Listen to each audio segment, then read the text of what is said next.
Bismillahirrahmanirrahim.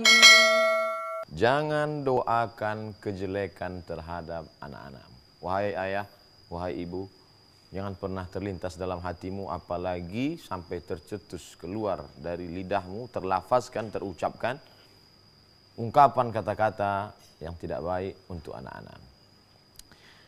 Diriwayatkan dalam suatu kisah bahwa ada seorang pemuda, dia bekerja mengembala kambing.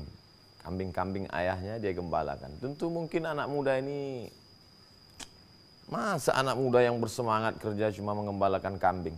Tapi ayahnya tidak ada biaya untuk menyewa pengembala kambing, memberikan upah kepada pengembala kambing untuk mengembalakan kambing-kambing ini untuk keperluan makan kehidupan mereka sehari-hari. Anak yang merasa tidak senang, tertekan, susah ini berusaha untuk pergi, mohon izin kepada ayahnya, tapi ayah berkata, jangan. Untuk sementara bantulah ayah. Tapi rupanya keinginan yang kuat ini terus bergejolak dalam dirinya. Akhirnya dia minjam uang kepada saudaranya. Dia pun pergi meninggalkan ayahnya yang dalam keadaan kesusahan.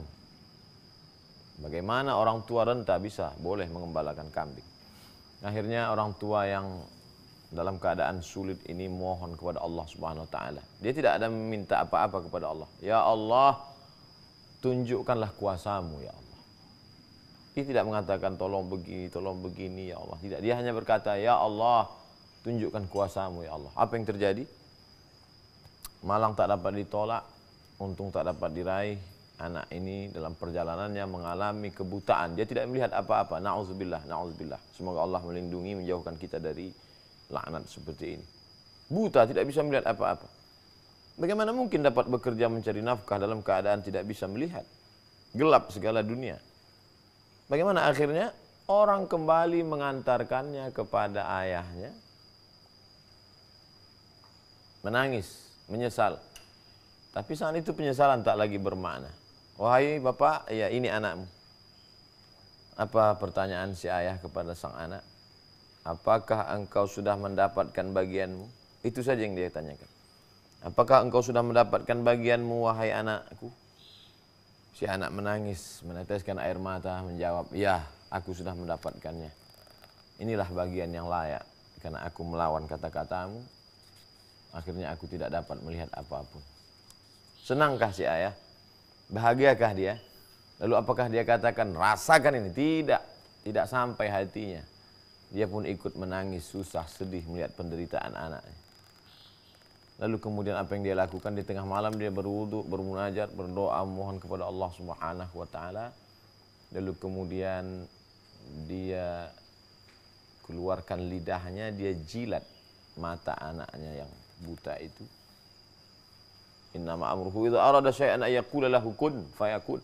Allah menunjukkan kuasanya, maka seketika itu juga sang anak dapat melihat kembali. Allah kembali menunjukkan kuasanya, si anak dapat melihat dunia terang benderang.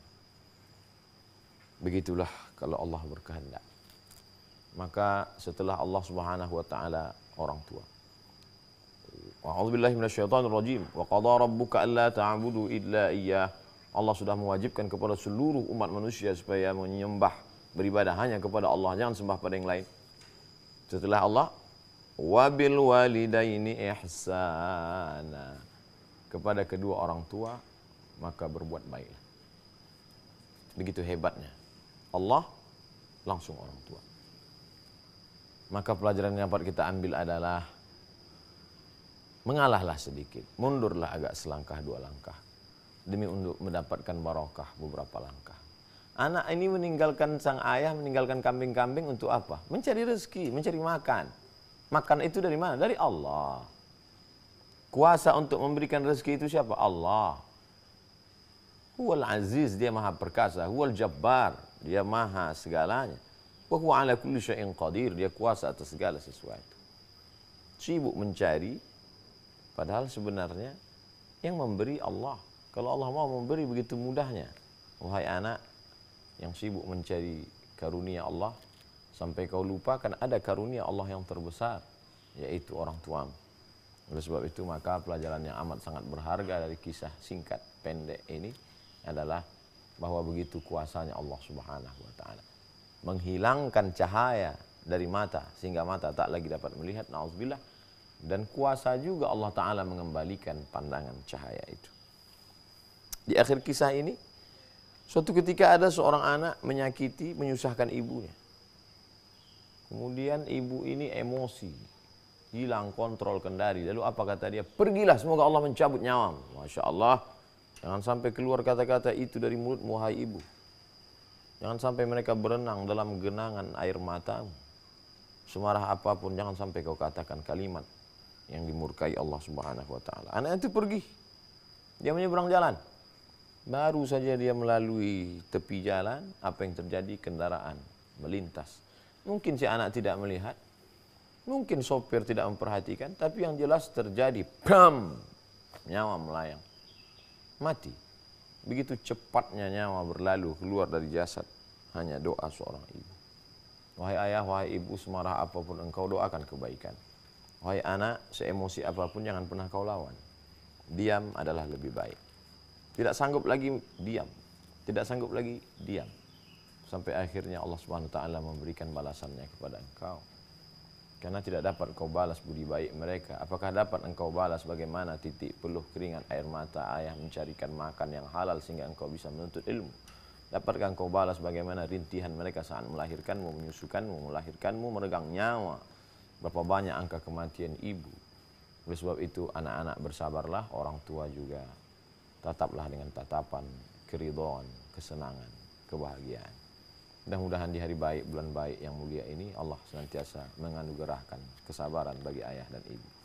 Begitu juga dengan anak. Terima kasih. Assalamualaikum warahmatullahi wabarakatuh.